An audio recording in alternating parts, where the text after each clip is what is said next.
aquí nosotros les habíamos prometido, ¿no?, un reportaje de Talía Rosales para recordar exactamente qué es lo que hizo en su momento Michelle Urtecho. Y sobre todo la importancia que tiene este caso, como decíamos, en un contexto en que en este Parlamento, caramba, hay una lista bastante más larga de congresistas como han sido calificados mochasueldos. Reconstruyamos un poco la historia de lo que ocurrió en ese entonces y cuáles son las implicancias que este caso hoy, a partir de una sentencia del Poder Judicial, podría tener. Wilson Michael Urtecho Medina, 22 años y 5 meses de pena privativa de libertad e inhabilitación. Después de casi 10 años, finalmente fue condenado un mochasueldos. Yo no sonrío hace tiempo, desde que salieron todos estos. Y no porque me sienta culpable, sino no sonrío porque sí me afecta emocionalmente el saber cómo creen sin haber investigado y cómo te condenan sin haber investigado. El excongresista de Solidaridad Nacional no solo negó una y otra vez haberle recortado el sueldo a 7 de sus trabajadores parlamentarios en el 2013, sino incluso usaba el recurso de victimización por su discapacidad física. ¿Quién la va a tener a mi hijita? Vivimos los tres. Además, ¿quién la va a cambiar? ¿Quién la va a llevar al colegio? ¿Quién? Yo, con la justa me echo mi cama para abrazarla. Pero la justicia lo halló culpable de concusión, lavado de activos y peculado. Además, le ordena pagar una reparación civil al Estado de más de 630,000 soles e inhabilitarlo de la función pública por 3 años. Por el mensaje que puede dar y por cómo debe ser usada por los operadores como un ejemplo de sentencia, ojo, de sanción, yo diría que justicia, aunque tarde, llega.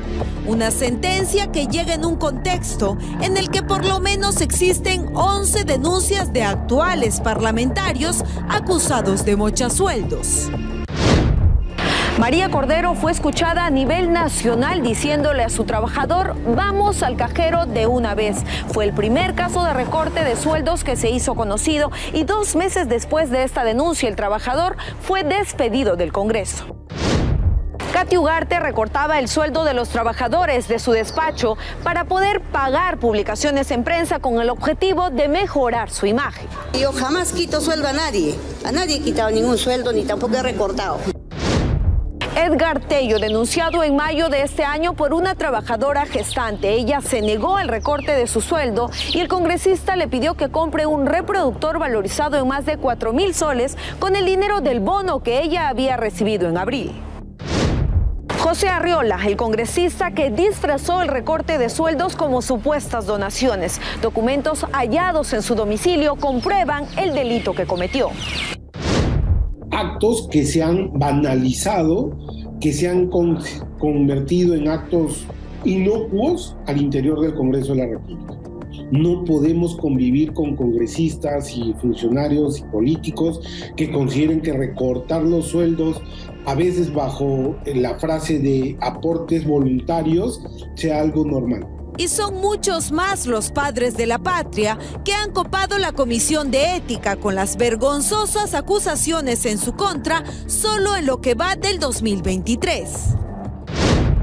Magali Ruiz, la congresista acusada de recortarle el sueldo a un trabajador de su despacho, él decidió denunciarla y ella no tuvo mejor idea que despedirlo para contratar en su despacho a la enamorada de su hijo. Rocío Torres fue denunciada por una trabajadora de su despacho. Quien cobraría sería su sobrino, a quien la congresista terminó responsabilizando e incluso lo denunció.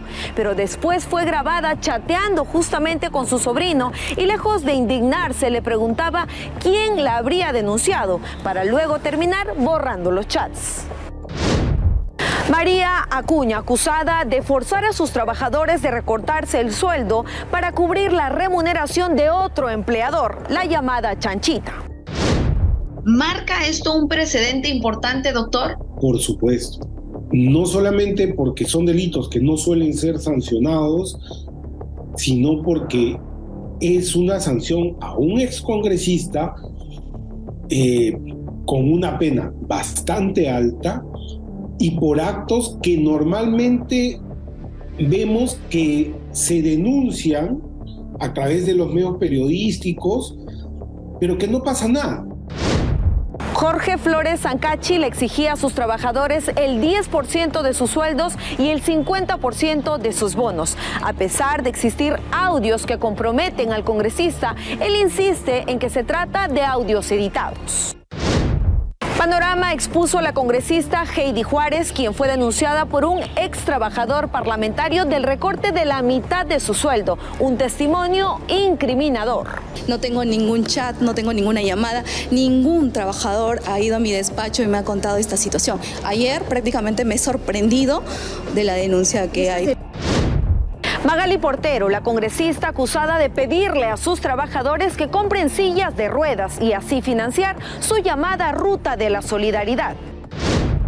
Uno de los últimos casos que el país ha conocido es el de Alejandro Soto. Sus trabajadores habrían pagado de su sueldo publicidad en redes sociales para mejorar su imagen. Un aporte supuestamente voluntario a favor nada menos que del presidente del Congreso.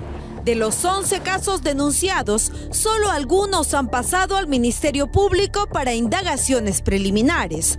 Otros fueron blindados en la Comisión de Ética y otros a los que ni siquiera se les ha investigado. Hagamos un poco de memoria sobre el caso de Michelle Urtecho y por qué es importante y por qué Thalía se ha referido a todos los casos que hoy han sido denunciados en el Congreso. A ver, vamos, retrocedamos. 2013, estalla el escándalo luego de una serie de reportajes, trabajo de la prensa, que daban cuenta de que el entonces integrante de la bancada de Solidaridad Nacional, que ahora es Renovación Popular, le quitó un porcentaje de su dinero a sus colaboradores. Gladys Flores, Estela Bocanegra, Carla Paredes, Evelyn Goicoechea, durante 2006, 2007, 2009 y 2010. El beneficio para el congresista, aproximado 430.000 soles. Su esposa también está comprendida en esta sentencia porque era su cómplice. A ella se le ha condenado, se le ha dictado 28 años de cárcel por haber sido cómplice del congresista Michelle Urtecho. Ambos tendrán que pagar 630.666 soles por concepto de reparación civil a favor del Estado. El ser humano, dijo Urtecho en su momento, comete muchos errores graves y de cualquier índole. ¿Y sabes qué es lo más difícil? Reconocerlo, por miedo, por susto, por el qué dirán. Hasta el viernes yo no decía la verdad como cristiano, cuando finalmente asumió su responsabilidad, por supuesto, cercado por todas las imputaciones y por todas las pruebas. Ya le he pedido perdón a Dios, es lo que dijo en su momento el señor Urtecho. Finalmente él fue expulsado de Solidaridad Nacional. La Comisión de Ética lo suspendió 120 días para el ejercicio de sus funciones. La Subcomisión de Acusaciones Constitucionales recibió su caso y recomendó desaforarlo e inhabilitarlo por 10 años de la función pública, lo cual se llegó a concretar en el año 2013. ¿Por qué eso no está ocurriendo hoy?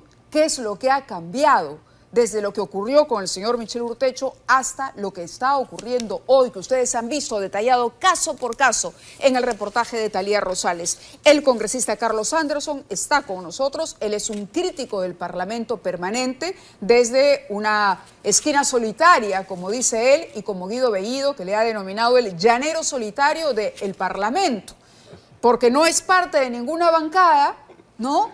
Y Jairo Silver. Hello, Jairo Silver, sí, hola Pata. Silver. ¿Cómo Exacto. está? Muy buenas noches. Muy buenas noches, muy buenas noches. Mira, yo creo que, imagino que los colegas congresistas mochasueldos deben estar en estos momentos con las barbas en remojo, ¿no? Pensando, ¿en qué me metí? Pero, a ver, ¿están protegidos? Están protegidos por ahora. Estábamos dando cuenta, la Comisión de Ética suspendió a Urtecho 120, supuesto. pero la Comisión de Ética ni siquiera se instala. No, por supuesto que no. Lo que pasa es que tiene 70 congresistas, en total de 130, que han tenido, tienen, ¿no? O han tenido algún tipo de problemita de esta naturaleza, ¿no? Yo, fíjate, tú acabas de decir, el congresista Anderson, que es crítico del Congreso. Y yo quiero que quede bien claro que yo soy crítico del Congreso porque creo que la mejor forma de proteger al Congreso de la República como una institución fundamental de la democracia es justamente no tapándote los ojos, no tapándote los oídos y no tapándote la boca. Cuando hablo ¿no? de crítico al Congreso, crítico de los integrantes o de la mayoría de los integrantes. Por supuesto. Claro, y yo estoy haciendo esta aclaración, ¿sabes por qué? Porque hay muchos en el Congreso que creen que la mejor manera de proteger al Congreso es diciendo aquí no pasa nada, está todo bien, todos somos buenitos, y no es así. O sea, uno no puede tapar el sol con un dedo. Todos estos sinvergüenzas, porque esa es la palabra, sinvergüenzas, delincuentes para mí, que le roban a sus trabajadores, merecen el tipo de pena ejemplar al que ha sido sometido el señor Ugartecho. ¿Incluyendo a Alejandro Soto? Todos los que sean hallados culpables, ¿no? Pero ¿qué diferencia hay entre uno y el otro? O me va a decir que porque es cusqueño le van a decir menos o no. Si se comprueba que efectivamente hay un uso y un abuso de los trabajadores, porque ellos están en una situación de indefensión, porque también queda claro, como quedó claro con la asesora del congresista Tello, ¿no? Que estaba encinta, que fue despedida, etcétera, que cuando denuncian, no tienen cómo protegerse, porque ahí la salida es, bueno, tú te vas.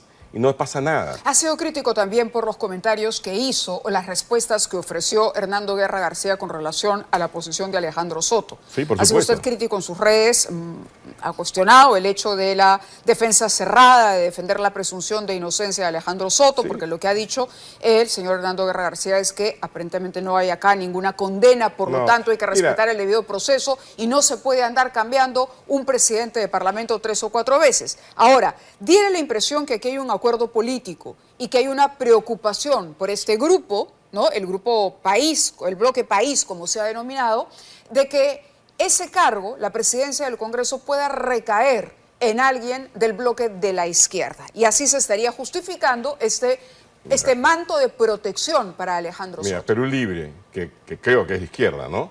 Nunca ha tenido tanto poder como lo tiene ahora, para comenzar. 1. 2, yo he sido crítico por el cinismo.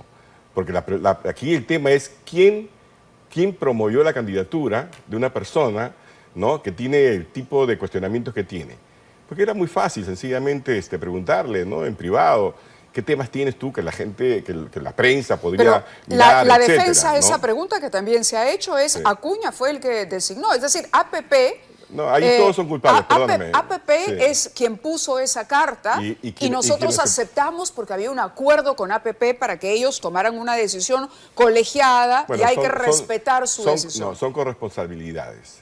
Son corresponsabilidades. Eso no es, no, yo no sé lo que puso. ¿Me entiendes? Ahí es donde está, creo yo, el problema fundamental, que hay una actitud amoral realmente de la política, en la que supuestamente ser político implica...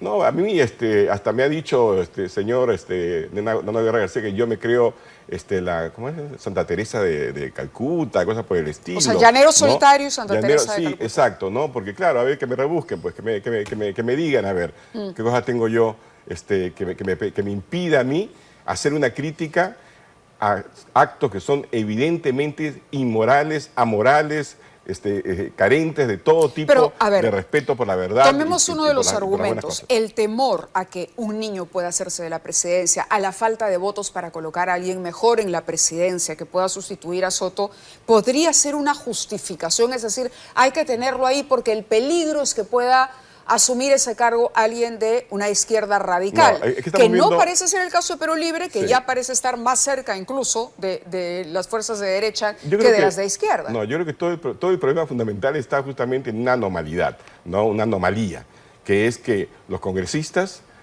no somos iguales dentro del Congreso. Con esta fantasía de que son los partidos los dueños de las curules, porque no es así, la Constitución misma lo dice, ¿no? Aquí no hay forma de obligar a un congresista a votar de diferentes maneras, ¿no? Porque claro, si tú votas solamente como te dice tu bloque partidario, tu partido, etcétera, entonces ¿qué tipo de responsabilidad tienes? ¿Para qué estás en el Congreso si no vas a ejercer tu propia voluntad, ¿no? Entonces, el momento en que el reglamento del Congreso se actualice al siglo XXI, ¿no? Y entonces cada congresista tenga responsabilidad por su voto, ¿sí? Y cada congresista tenga la posibilidad de ser elegido presidente de una comisión, presidente del Congreso, etcétera, allí sí debería haber una competencia de diferentes calidades, de popularidad, lo que tú quieras, ¿no? O planes acerca de cómo manejar mejor el Congreso, pero mientras eso no suceda, vamos a tener esta fantasía en la que los partidos, entre comillas, que para mí no existen,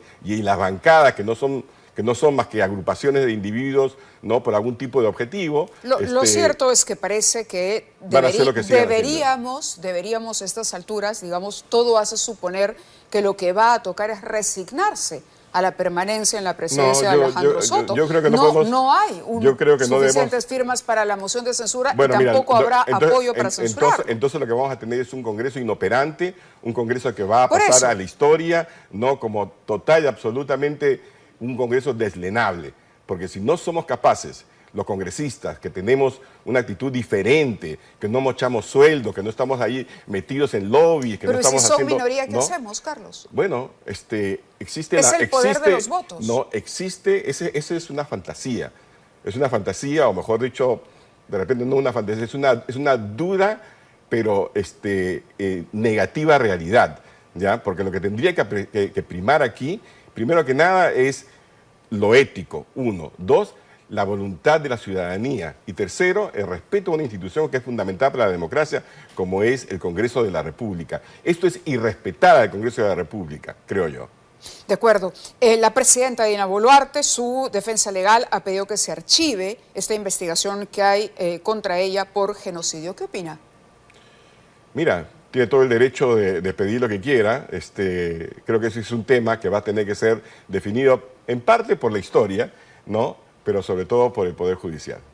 El Poder Judicial. Ahora, la Fiscalía la ha citado también para ver el tema del probable plagio en el que se habría incurrido en una publicación donde ella es una de las coautoras. Ella no ha asistido, la Fiscalía está perseverando en el intento. Pero ¿cómo analiza rápidamente la situación de la presidenta con un Congreso que pareciera, porque por ahí también nos han contado, que APP y Boluarte tendrían una suerte de alianza? ¿Usted cree que eso es posible? A ver, por favor, existe evidentemente... Y que por eso Soto está donde está y Boluarte sigue donde está. Existe un cogobierno, o sea, clarísimo. Lo que antes era el bloque democrático se ha convertido con la adición de Perú Libre en el bloque autoritario que le da soporte a un ejecutivo que de otra forma no existiría.